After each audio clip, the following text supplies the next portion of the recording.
Now, let me ask this. How many people have actually, willing to admit, yes, I've done some crazy stuff? Okay. Wow. Okay. And actually, that is what some people used to think, some of them still do, about us, this worship community. They think that we are, like, drunk. They think that we are, like, anti-God and anti-church. Just because when we got here, we put drums up on stage.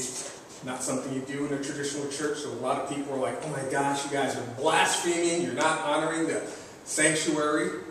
And then because we have coffee and food in the back, people say you guys are just, you're not really Christians, even though if you look throughout the Bible, every time they gather, food and fellowship from Genesis to Revelation.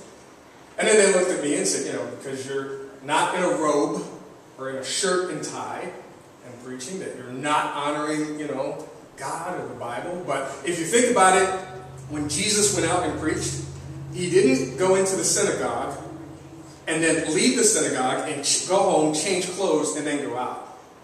Whatever he preached in is what he wore every day. Whatever he wore every day, that's what he preached in. And he was bridging the gap between this synagogue, this house of worship is one place, and then you do something totally different when you leave. If you look throughout the scriptures, over and over and over again, even though they thought he was crazy, Jesus kept saying that I am going to be the sacrifice and die for you so that your sins could be forgiven.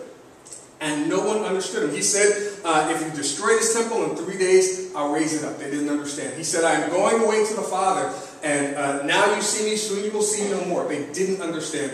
Over and over and over throughout the scriptures, he was telling them, hey, I am going to die as the living sacrifice for your sins. And no one, not the disciples, not the Pharisees, no one, not even his family, understood it. Now, do you know why they didn't understand it? It's not because he wasn't being clear. It's because not a single person, not his family, not the disciples, not the Pharisees, none of them thought that they were worth dying for. Not a single one of them. He told them clearly, he said it again and again and again, I am going to be the living sacrifice for you. But it didn't make sense to them. They thought he was crazy because, why would you die for me? That just doesn't make sense. That can't be what you're talking about because I'm not worth that. And this is the same thing that people inside the church and outside the church think today.